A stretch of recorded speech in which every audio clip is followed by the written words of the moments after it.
Yo, peace and blessings, everybody. Enlightening Minds Enterprise, personal healing and health, master life coach, Gerald Hassan D. Childress, also known as Mr. Shift Your Perspective. And tonight, I will share a video, and I believe this video is an old video of cops killing a brother. And if I'm correct, it's that video. You know what? I don't even think it's that video. It may be new. I thought it was just a recirculated video, but when now it just dawned on me that the video that I thought it was actually occurred during the daytime, and this is one that just occurred during the nighttime, where basically the police run up on a brother standing in front of a store that obviously the people inside the store must have called the police on. And I don't know what the brother was out there doing. I don't know what they're doing. When they pulled up on him, I know he was asking like, hey, what's up, what I do. And one of the officers, his cam, basically was recording saying that, he was just totally aggressive, man. The dude was on some straight up, you can tell me he was unprofessional. He was coming at the brother from a very personal position, like using personal terminology in regards to the way he was speaking to the brother. And again, I don't know what the brother did, but if a brother did anything wrong or was suspected of doing anything wrong, then there is a way of dealing with that type of situation, which is according to the policies and procedures that the officers must follow, which is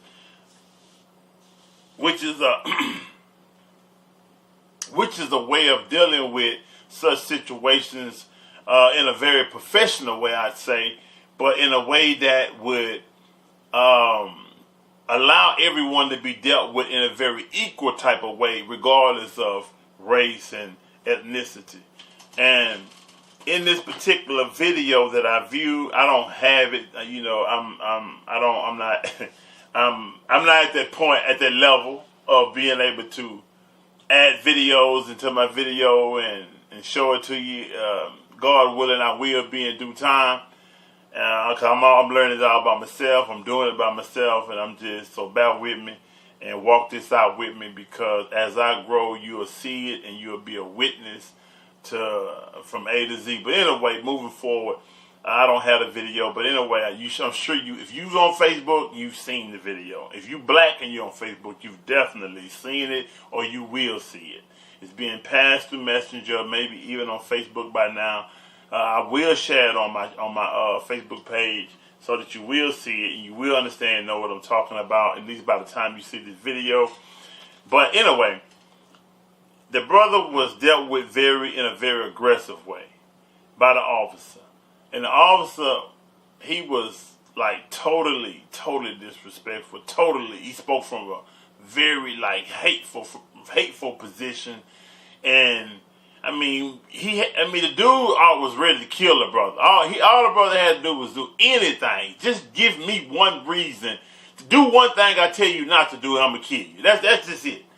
The officer was in a position where but here's the thing. It's just like, it frustrates me and it angers me for a number of reasons, and this is what I want to speak about in this video to you, because there's a responsibility on our side that we must adhere to under those circumstances, man. I don't care if we are the one that the video is being made about, or that the officer is dealing with, or if we are sitting there witnessing it. This is what this video is about. So, one of the things I wanted to emphasize is that you have a large group of officers, specifically white officers, but not all white. Part of the larger group are white, but then you have those who are Hispanic. You have those that are black, who specifically and particularly hate black people, a.k.a. niggers. They don't hate all black people. I'm going to be honest. there's a particular area where they roam and deal with blacks a certain kind of way. In every city, there's a hood. There's a rough side of town. And those are the ones that are being dealt with in this manner. Those are the ones that are being hated. And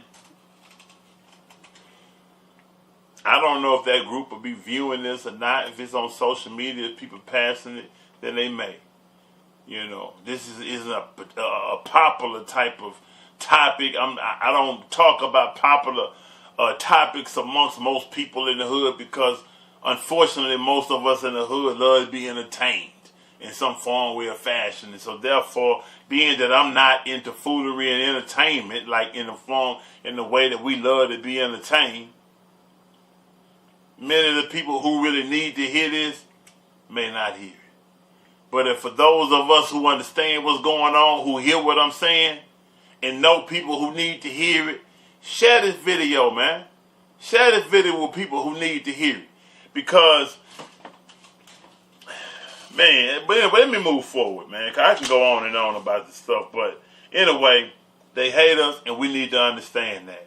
There's a war being waged against the black man specifically, but particularly in the hood. But there's a war being waged against a black man in America, no matter where he sits. No matter what area of town he sits, no matter how much education he has. There's a war being waged against him. Do you understand that? And when you say, yes, I understand that, then for you specifically, because for those who say they don't understand that, I'm not even talking to you, man. That's a whole nother conversation for somebody else to deal with.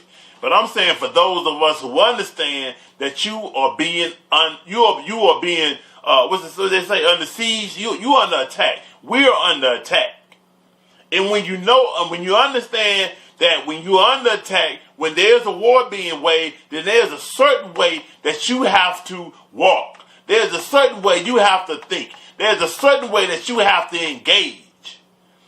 So, moving on to the next thing is that when you understand that there's a war being waged, then the people that you are at war with are the enemy. And here, let me check this out. When you're dealing with the enemy,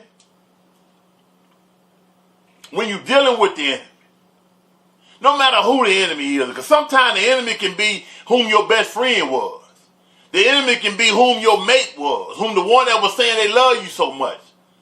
But I'm saying when you understand you're dealing with someone that put themselves in the position to be your enemy, someone that comes against everything that you value and that you stand on. When you understand that you're dealing with somebody like that, at that particular point in time, you have to then make a determination of how you're going to deal with them. But one thing you're not going to do is try to rationalize with them.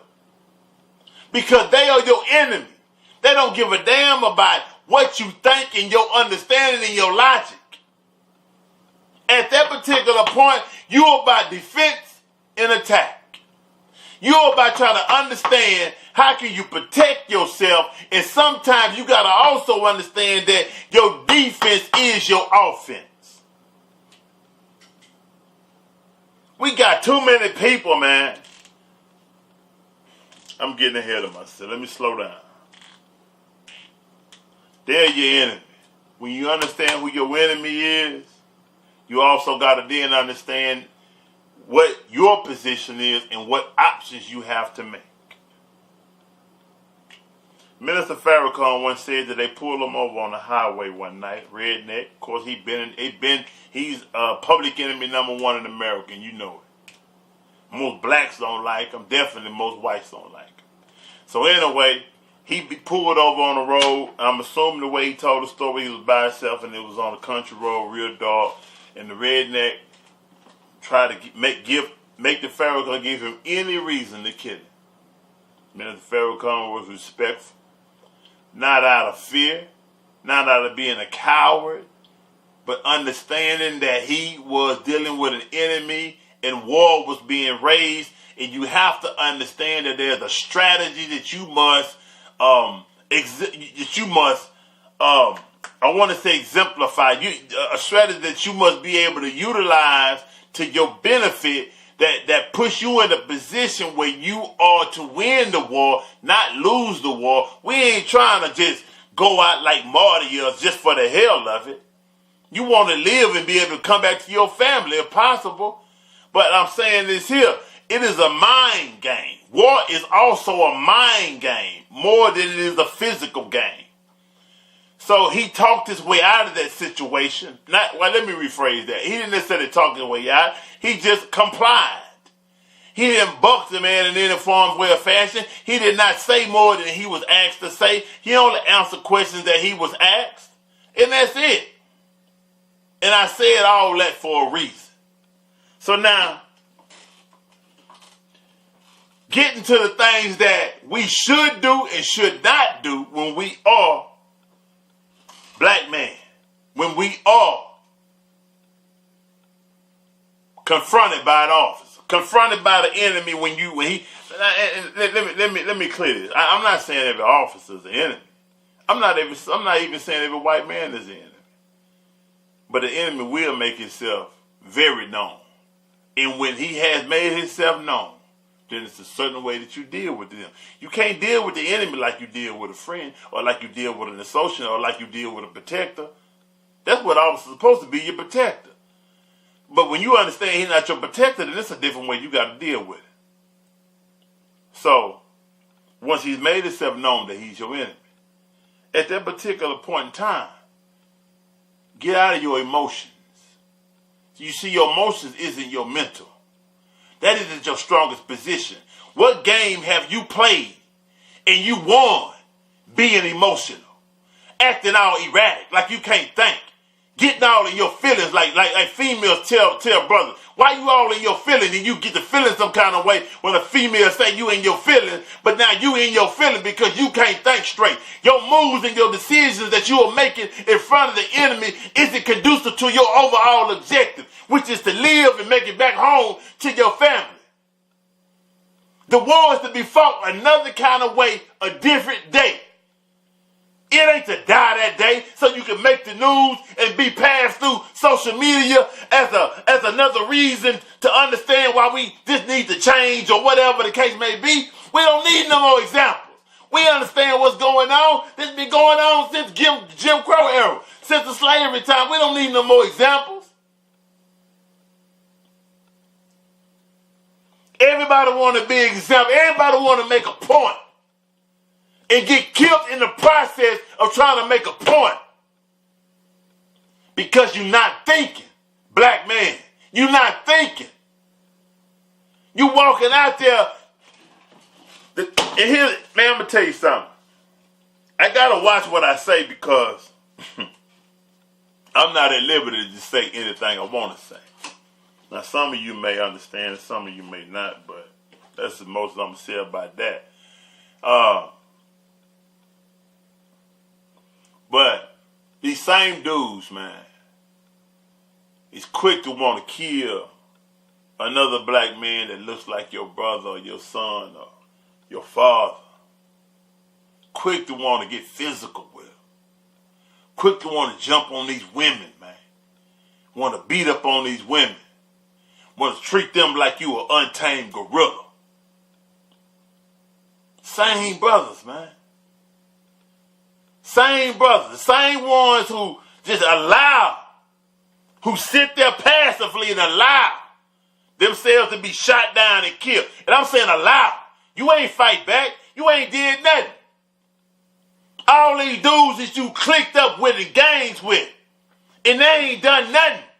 I ain't seen that damn gang come together to revenge no brother who done got killed by these laws. I ain't seen it yet. I ain't heard about it. I ain't seen it pass through the media. You know why? Because you know better. That's one thing about this system. That's one thing about slavery, Jim Crow era and all, and still today, they made it a point to make black people, niggas, know better when it come to fucking with them. I'm not saying I know better. Because Lord is my witness, man. It ain't happening on my watch. At that time and that day, shit. That time and that day, it must be me. Because that's the way it's going to go down. I just can't. It's not in me, man. I'm not built like that. That's why I don't click and connect with everybody. I'm not built like that. And I know when I'm around certain people, I ain't built like that. And so when you ain't built like that, it ain't for me and you to click and connect like that. I need people who are willing to do for me as I am going to do for you. I've already been around people whom I wasn't supposed to give that kind of love to. And I learned. And I never connect with nobody else again like that. Not those who I know ain't. So if you know I connect with you and I'm down with you, you know I know. I don't have to be around you every day. I don't have to call you every day. But if I call you, you best believe that I have put you in that category. And it only take you one time.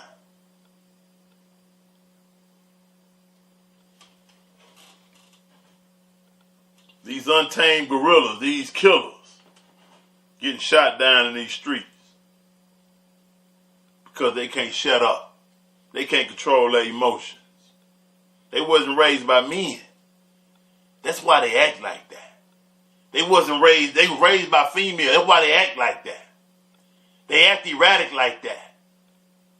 And that's the truth. I'm not saying that to try to offend nobody and put nobody down. That's the truth.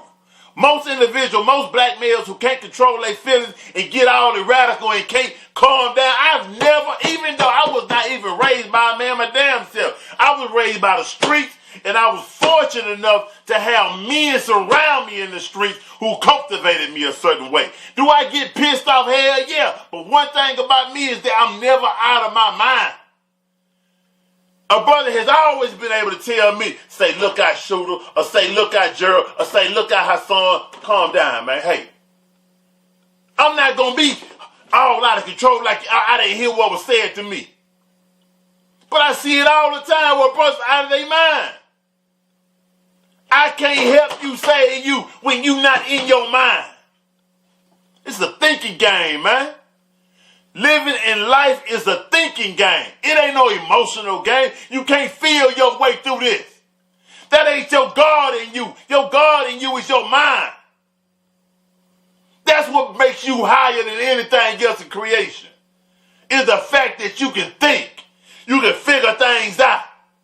Nothing else in creation can do that.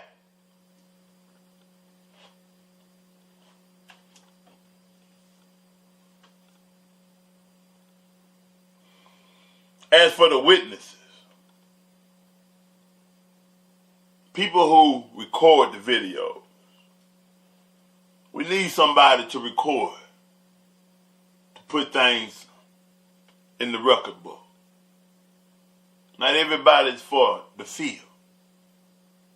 Everybody has a position, but it shouldn't be a man recording. It should be a woman recording.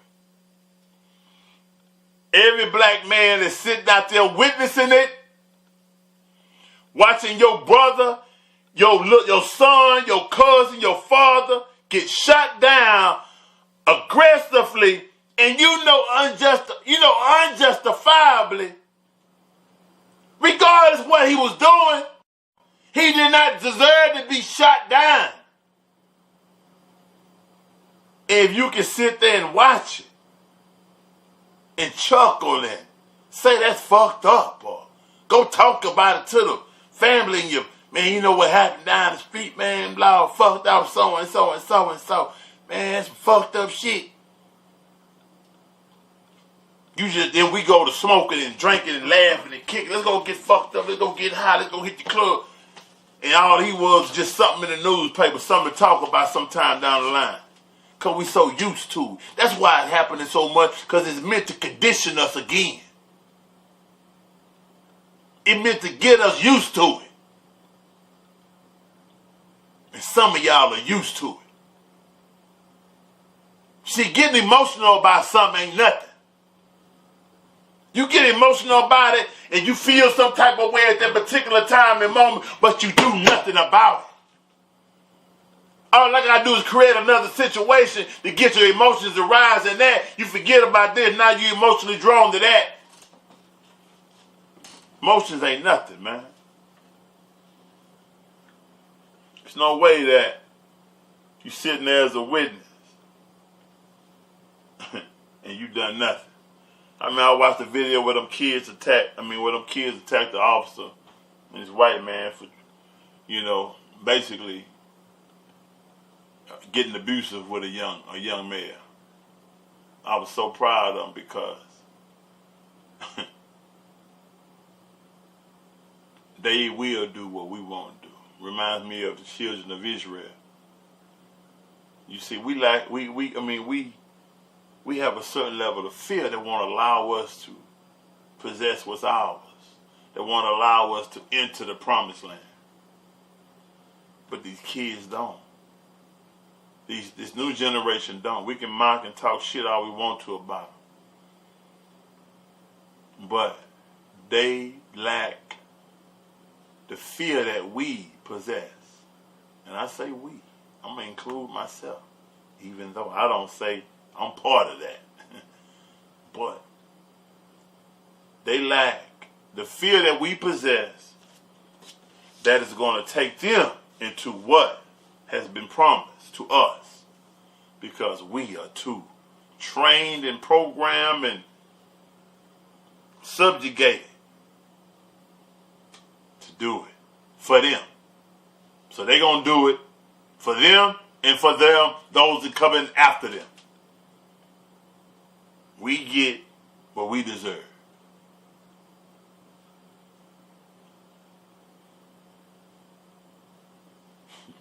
Peace and blessings.